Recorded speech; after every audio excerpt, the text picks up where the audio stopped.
Fine hose! Help me! Ready for that charge, Doc. Give him hell, boys!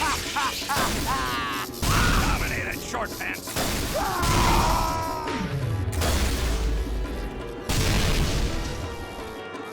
Good burr!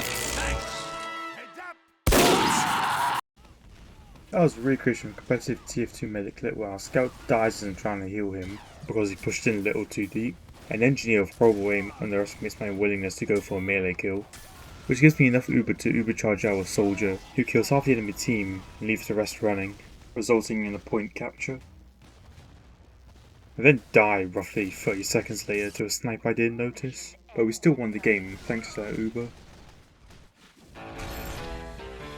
Actually, most of the time when you have a medic on your team and the enemy team doesn't, the odds of winning go way up. But that relies on your teammates' abilities to actually utilise your healing, and sometimes you don't get the smartest teammates. It's easy to pick which one of these two you should uber, but a lot of the time you wouldn't have 3,000 hour players on your team, or even a good team composition. Sometimes you just get teammates who push into stuff they shouldn't, and sometimes you get teammates who seem to lack object permanence, like this pyro who seems to forget that this heavy's in the corner and you can easily kill him. And yes, sometimes you see gods at the game who don't seem to miss a shot. But since you're basically in the cup chair the whole time, you gotta ask, why do people play medic? Well, if you want to win the round, you kind of have to. The thing is with medic, his gameplay loop really just boils down to dying, waiting for your uber, and then uber charging, and then probably dying. But of course, all the different mediguns spice his gameplay up and change how he interacts with the game. Stock is most consistent and the best one for offense. Quick fix lets you be more mobile and heal faster. The vaccinator has an interesting resistance mechanic, and the crit squeak is fun if you just want to kill people. In big open areas, the crit squeak works best with heavy. It basically turns the minigun into an insta-kill machine from any range. And enemies can't really react because it's like an automatic sniper rifle.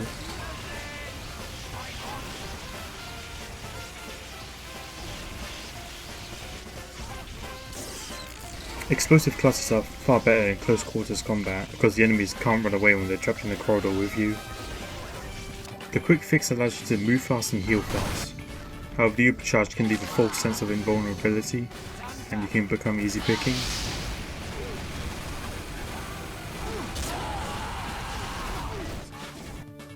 I don't like the vaccinator, this thing sucks, and it's basically designed just to fuck over single players. If you catch a lone soldier demo or a scout, they can't really do anything against you. And stopping resistances can be kind of annoying.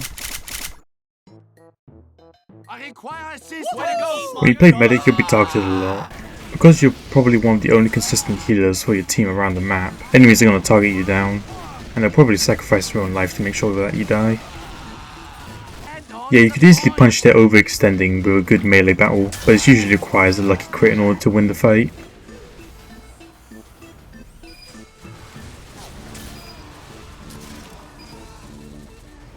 You'd think spies would be your hard counter, but they're really easy to fight.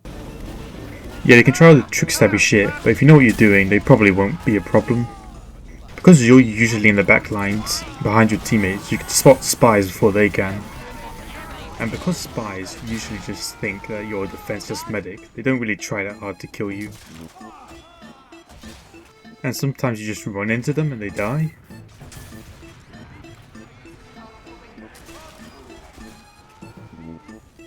Take this clip where 3 spies target me and try to kill me, but they're all trying to go for knife kills, so they all end up dying, and I end up with 3 extra spy kills under my belt.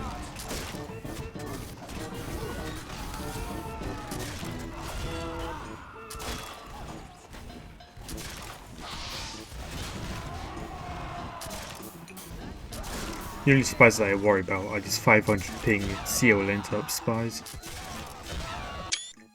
Like, how is he considered behind me there? Unlike spies, snipers are...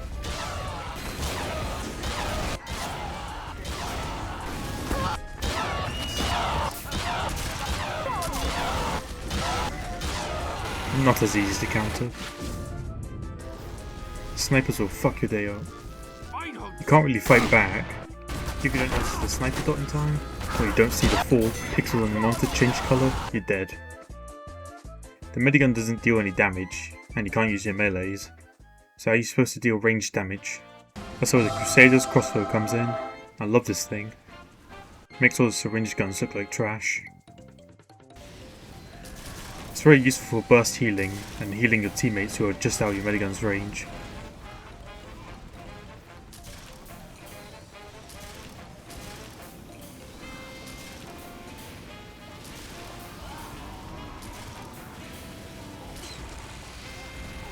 And it allows your teammates to survive stuff that they otherwise wouldn't. However, I swear to God, it sometimes feels like your teammates are intentionally dodging your arrows. Like, man, I'm trying to heal you, please just stand still. I once heard that if you see a teammate and enemy fighting, it's good to shoot a crossbow arrow in that direction anyway, because either way you're helping your teammate. By the way, this thing is a borderline sniper. Because of the reverse fall off damage mechanic, this thing can get some crazy long range kills.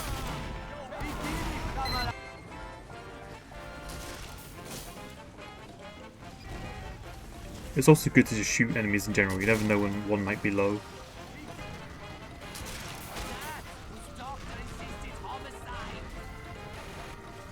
It also has funny ragdolls like the Huntsman.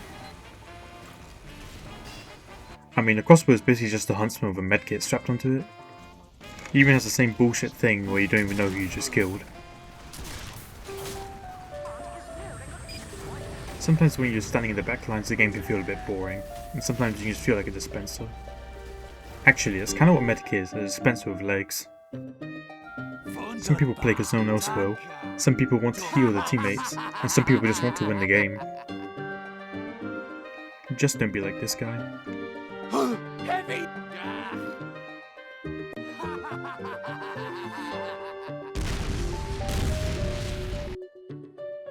Sometimes you feel like you have a big target on your back, and you have to watch your shoulders. However, I'd say it's worth it for those rare moments where you carry your team to victory, and that's how it feels to LARP medic. Thank you for watching. I basically made this entire video in under a week. Also, I'm recording this at 4 in the morning. This video is really fucking annoying to get out on time. Please like and subscribe.